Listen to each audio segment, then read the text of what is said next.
Hi, I'm Kat Kramer, and I'm here with David Casselman, one of the producers and the executive producer of Love and Bananas, an Elephant Story, the kickoff for the 10th anniversary of Kat Kramer's films that changed the world. And David, I was just talking to Ashley about how the kids love this film, and you know, I've seen so many elephant movies and presented films about, you know, what we need to know about how elephants are treated in zoos and circuses, but there's never really been a film that kids can relate to, that families can relate to. And so I wanted to ask you what you were telling me earlier about, you know, having the elementary school kids see the film and what they shared with you and what they asked you. Well, the one question that particularly jumped out at me had to do with when I was first interested in elephants, and I had never even thought about it before. And then I remembered Dumbo. Dumbo is what hit me. And I remember crying my eyes out as a little kid when Dumbo's mother gets pulled away and he's separated. And I think it stuck with me. Elephants have a special place, and children relate to them, I think, a lot like they relate to dinosaurs. There's something special about them, and they're fascinated by them. And of course, all of us, as you learn more about them, are even more fascinated because they're so remarkable in so many ways that most people don't even know. It's quite stunning what you learn. I think you know I spent 10 years litigating against the LA Zoo, and in that process was blessed with a lot of experts on the case, and I learned so much, and it's really remarkable what we don't know about elephants. It's pretty cool. Well, now, how did you get involved with this particular film? I mean, what was the process? Did it kind of evolve on its own? I know about how Ashley had the chance and made it happen, but were you involved from the very beginning, or how did you jump on board? I actually was involved before the beginning. What happened was Ashley wanted to come see the sanctuary that I founded in Cambodia, and I took her over there, and she met Lek, who's my partner at the Cambodia sanctuary, and in that process, Lek was explaining that we're rescuing elephants, and Ashley said, wow, I'd really love to go on a rescue and film it. And so Lek promised to let me know the next time she was going to go, and so Ashley and she and I and John McCarthy, who's the cinematic side of things,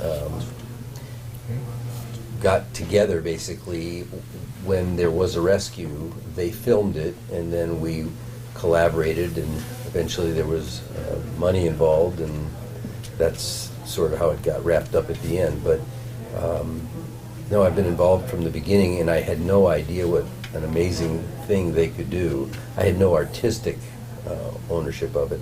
I was involved basically in introducing them and making Lek available to Ashley, which is not that easy to do, actually, because she's so busy and actually so secretive because of some of the problems she's had. So that worked out very well, and the reality of it is John and Ashley put together this massive amount of film, and then they found the story in the film. And no one knew that there was a story to be told particularly, and even in the movie, as Ashley explains, it didn't turn out the way she thought it would. But the whole development, and Mr. Chayapong and turning trekking camps into saddle-off humane sanctuaries, none of that was contemplated. None of that was scripted. There's not one scripted word, except maybe the voiceover where Ashley explains things. It's really their artistry in putting together all their footage and telling the story that way that produced this. And of course, Ashley is so compelling on the screen. She really did an amazing job of living through that. Again, none of it was acting. It was really just Ashley. It's really quite a delight to watch the whole thing, the way they put it together. Well, what are you going to take away from tonight? I mean, you've seen it so many times, and I know that we have a lot of kids coming, seeing it for the first time. But one last question about, you know, what do you want people to take away? Obviously, people are learning something they didn't know about elephants, but for those who do know, who are actively involved, what is the one thing you really hope to see happen?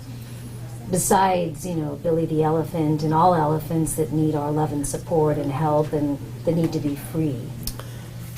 Yeah, it's such a good question. the simple takeaway is obviously don't pay money for elephants to perform human tricks, because you can't imagine how much abuse goes into the development of those tricks. The elephants suffer so unbelievably. You just couldn't watch it. Even in the film, the few seconds of their initial training are so unbearable that we had to include it, but it really is so hard to watch. If you saw the whole story, you could never imagine. So first and foremost, people hopefully will realize the elephants are not toys to be bent around their will and just do what they're told.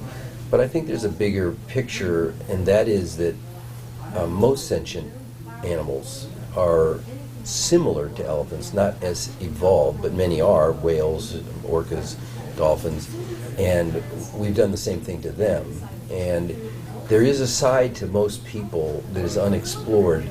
I know this because I grew up as a boy in Michigan where hunting was common. And if you're socialized to accept killing and that animals are just food or just sport, you don't even feel killing. You don't have a sense for how bad it is what we do to animals.